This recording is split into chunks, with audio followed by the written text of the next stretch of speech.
Hello everybody and welcome to Born to Fangirl, your podcast made by a fangirl for fangirls.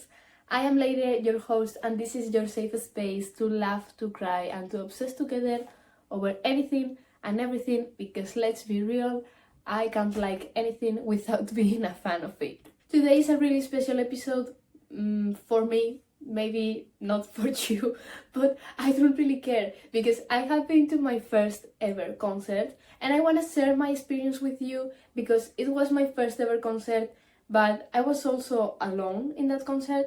And if this can encourage you to go to a concert, to the movies, or wherever you want to go alone, I would be really happy because I know it can be really scary, but once you are there, you're going to have the best time. And believe me, I've been to a Formula One Grand Prix alone, even if when I was there, then I met people.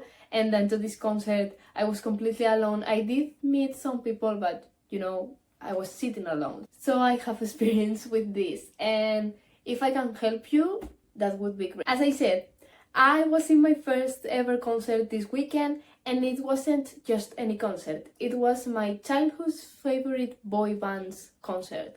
And that band is Big Time Rush. If you're watching this on YouTube, you probably noticed my t-shirt. Also, I'm not using a mic. I'm so sorry, but for some reason mine broke and we have to do this without a mic. I know the sound might not be the greatest, but let me try to fix that for the next episode. But yes, I went to see Big Time Rush in Madrid all the way from Bilbao. I'm still really emotional about it. So today, just let me talk about the experience, about what I felt, what happened, and just everything. And if you stay until the end, I am going to just give you a spoiler of the next couple of episodes. So let's start with my backstory with Big Time Rush.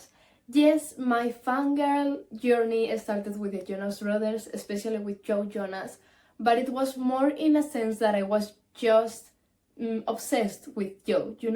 I knew some songs and I had obviously watched like Camp Rock and some other movies, but it was not that big. The big obsession, the big fangirl moment came in 2009 or around 2010. I don't even know. I was so young. I was like 7, 8, and it came with Big Time Rush's series on Nickelodeon. I mean, Big Time Rush was not a big thing in Spain. Like, I was probably the only one in school who liked them.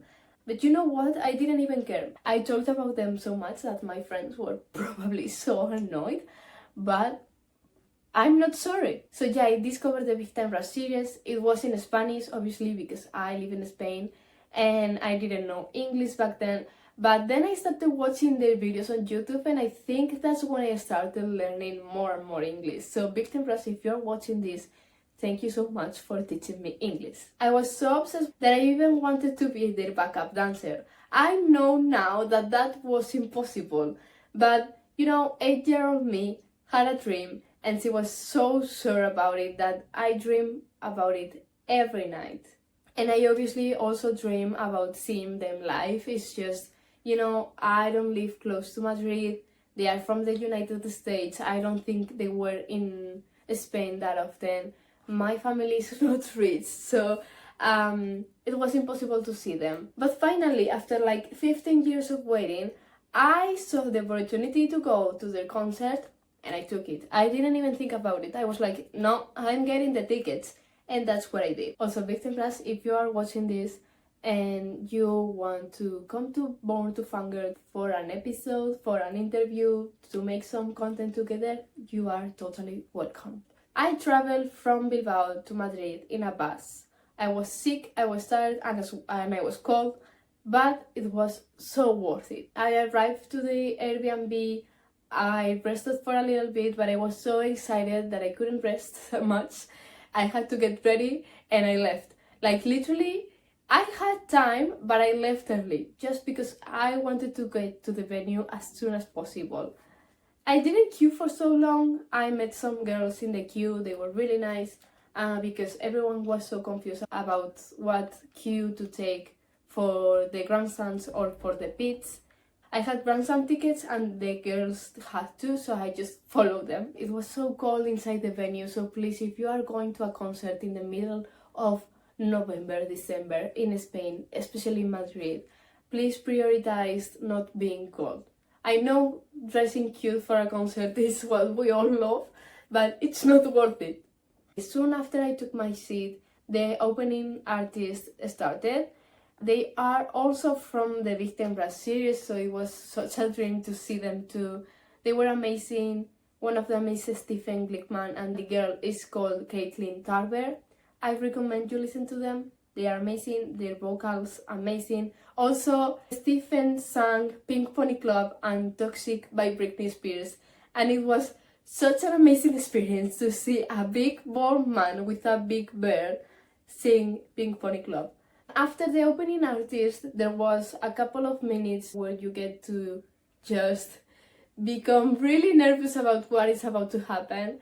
And I was so scared because I was alone in the concert and I was watching everyone around me with their friends. They were so excited, they were screaming, they were dancing, and I was alone sitting down and thinking, wow, this is so strange. I was overthinking how I was going to be during the concert because I was like, do I stand up?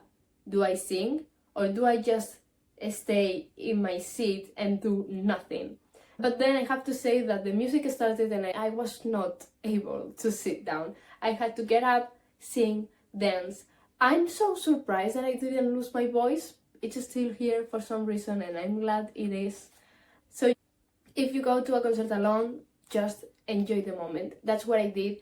And I promise it's such a freeing experience to be there and sing and dance and do whatever you want. Especially because no one around you knows who you are. You are not going to see them ever again, so just forget about that. And yeah, the concert was amazing. The Lichtenberg guys are even better in person. They sing so well, they dance so well. They are so funny. They were trying to speak Spanish all the time.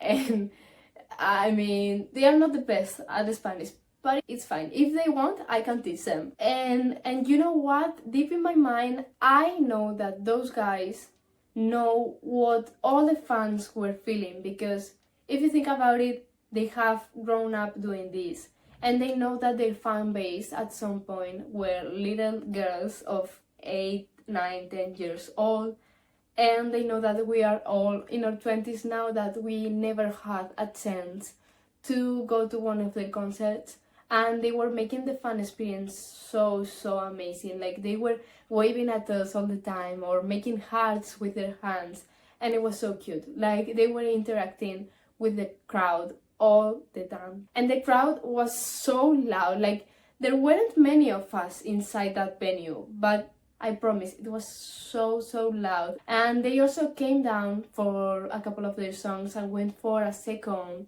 stage, so they could be, you know, in different parts of the venue. There was just one thing that, I mean, it's not that I didn't like it, I was just sad that it happened. Logan, who was my favorite as a child, I don't know what happened to his knee a couple of concerts ago, but he's injured, so in many of the songs he couldn't dance and he had to step away.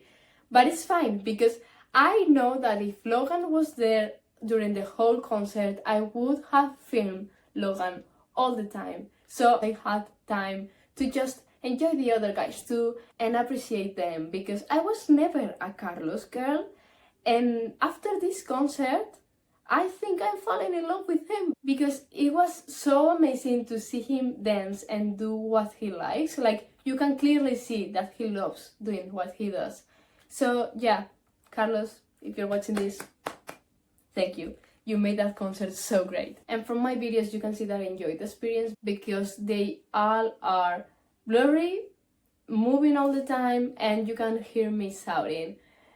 Really embarrassing, but I'm glad that happened. And it was so funny because as I came out of the concert, I was already thinking about the next one and making plans in my head, because if I ever go to another Lichtenberg concert, I want to go to the pits. I'm really scared about the pits because I hate standing for so long, but you know what, I wouldn't mind being like in the back and sitting down from time to time. I saw people doing that and I think it's a really great idea. I'm not one of those girls who would fight for barricade. So yeah, next concert that I get the chance to go, probably Pits will happen. So overall, it was truly the best day of my life in so long. And I was thinking all the time, if I could tell 8-year-old me that this is happening, she wouldn't believe me. Like, I left the venue feeling so happy, with so much joy and so much excitement inside of me, that now I have post-concert depression. The good thing about this is that I already have another concert planned. I'm going to the 5 Seconds of Summer concert next year in May. So yeah, I have post-concert depression, but I'm also excited at the same time. So excited that I have to start planning my outfits already. Another thing that I have noticed from going to a concert is memory loss. Can we talk about that? I've seen a lot of people mentioning that when they go to a concert, they instantly forget about everything, and it's so true. Like, I know which songs they sang, basically because I know all the songs, but I can't remember them singing them. So it's like, what happened? Was I not paying attention? It's like memory loss. Will I ever remember them? I don't know. I just know that I have a bunch of videos that I didn't even notice that I was taking. I guess I will have to just go through all of them. That was my experience in the Big Time Rush concert. If you can go to one of their concerts, I really recommend it. Even if you don't like them, it's really great. The songs are amazing. You won't stop dancing and singing. So yeah, go to your favorite artist's concerts, and if they are your childhood's favorite artist, even better. I'm so sorry for the ones that love One Direction. I know that's impossible and I'm so sorry for you. But if you can go, just go. Even if it's alone. I know it's scary. I know it can give you a lot of anxiety. Believe me, I was feeling that. But you are going to have the best time of your life, and you always have the chance of meeting people in there. If you love Big Time Rush, please follow me. We can talk about it. Let me know who is your favorite and if you have ever been to a concert. The next episodes are going to be amazing.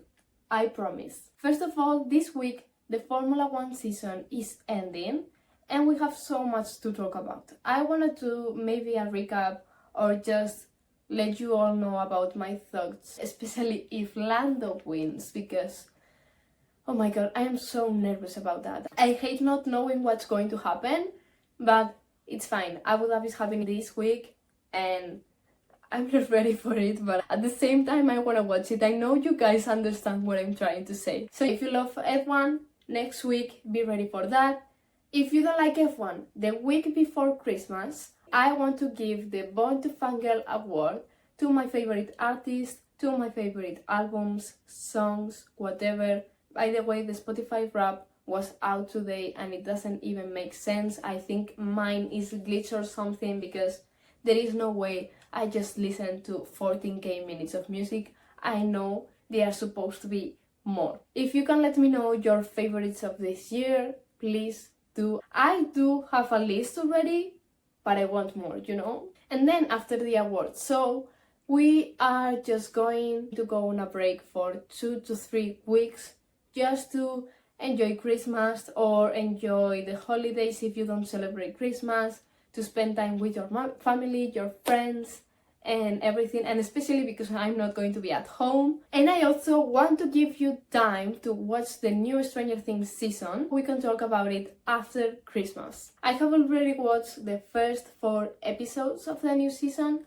but I know some people are just waiting, so I'm not going to say anything. I will just mention that I love it. There are some things that don't make sense for me or that I don't really like, but overall, I think the season is really good.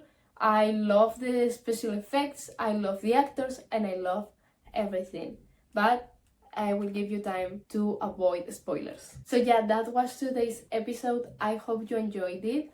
And if you have questions, you can follow me on social media, where I answer all the time. I also invite you to subscribe or follow the podcast in any platform that you prefer, because we are literally everywhere. And you can also join our Discord server where we get to fangirl together. You can send your concert videos, your concert outfit, your Formula 1 predictions, anything you like. is welcome in there. No one will judge you in that Discord server because I'm the admin and I won't let anyone judge you. Welcome to Born to Fangirl. Thank you so much for being here. I love you all so much and see you on next week's episode. Bye!